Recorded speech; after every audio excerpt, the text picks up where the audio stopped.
If you go see this movie and this movie works, I guarantee you will see more movies like this.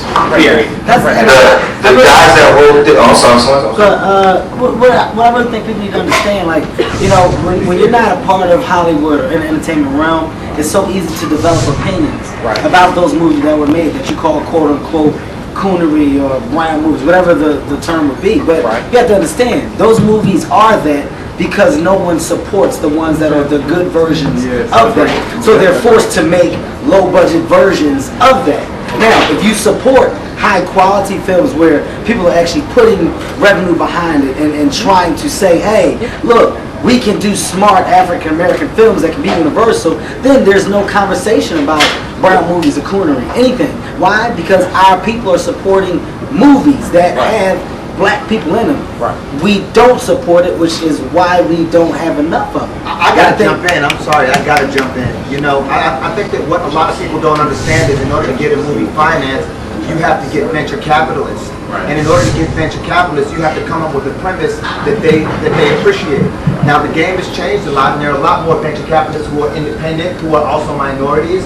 But for a long time, this game was ruled by the studios, and so ultimately you were relying on people who were not familiar with your experiences. So one is that, and the other one is, yo, who said African American films? I'm like, you know, if you make, look, I lived in Europe for a while, and don't nobody really care about Crips and Bloods and the hood over there. They just don't. You know what I'm saying? We, as a people, have so many diversified experiences that for whatever reason we choose not to put into our film, into our art, and that really and truly is what's going to help us earn overseas favor. About a third of the money of any film you make, you know, with the studio, a third of the money you raise for that film is going to be raised overseas. If you want overseas appeal, tell a universal story and stop trying to act like you own the hood. There's plenty of stuff going on in your day-to-day life that's by far more interesting. The Washington show is airing tomorrow night. Yes. It's based on a real black woman that literally is behind the scenes of every major catastrophe that's ever, you know, you've ever heard of. If you do not tune in, if you don't start scandal as a trending topic, if you don't, you know, whatever it is that you need to do to show the world, we are interested in seeing a television show led by a black woman. And it's not a black show. Her and Columbus are the only black people in it. Right. Yeah, right. But what it shows the networks is that, oh, you're not going to run away from it. You're not going to be turned off by a black woman who gets the most lines. By a black woman who's #1 on the call sheet. That's okay. You guys aren't going to flee. That's what you have to, like, when we say support, it literally, at the basis meaning, turn on the channel. Go buy the movie. Because you will see more. Right. If Scandal hadn't been invented, my the show that BET created for me would have never happened. But it came about because of Carrie's show first. So we have to support if we want to see more. The guy, I just wanted to shout out the writers that wrote this, Keith and David. They wrote No Strings Attached, the Ashton Kutcher flick that just came out a little while ago. They're a dynamic duo, very talented, and with their voice, this wasn't written for, it wasn't like, oh, this is for black people, this is for the Asian community. You could have taken the guys from The Hangover, and the story still would have been applicable. The story is just a universal story about friends and love and relationships, and it's applicable across all boundaries. And like everybody's been saying, just to bring the point home, is when films come out, you have to go support it. The reason why The Hunger Games is so big is because of films like Twilight. The reason films like Twilight is because them little girls, they go out and they make those movies #1. Those people, those fanboys that go watch those X-Men movies, they keep on bringing in $100 million. That's why you see the Avengers followed by Wolverine, because the money is there.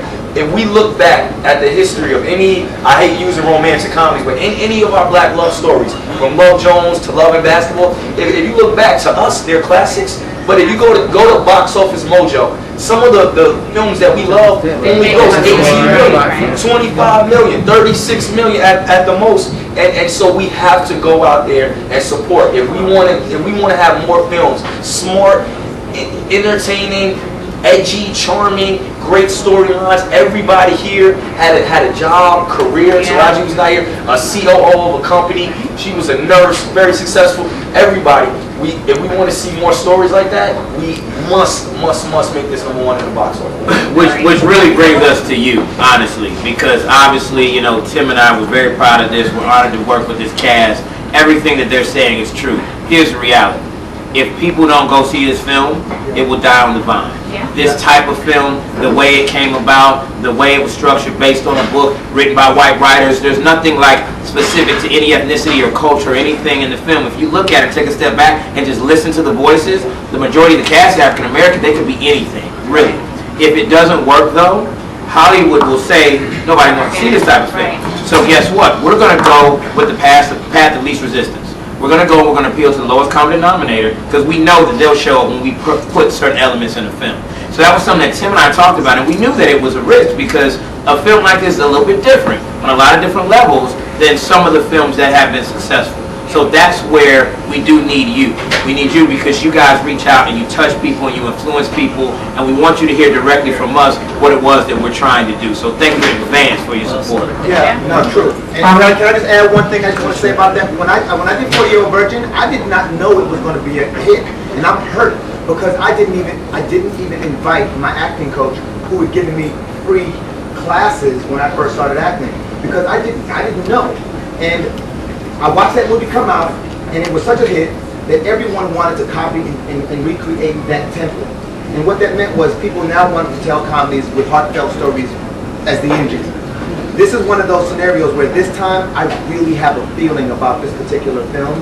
And if we can make this a successful film, if we can make this a standout film, we're creating a new template for exactly what we've been complaining about. Let's press this bitch.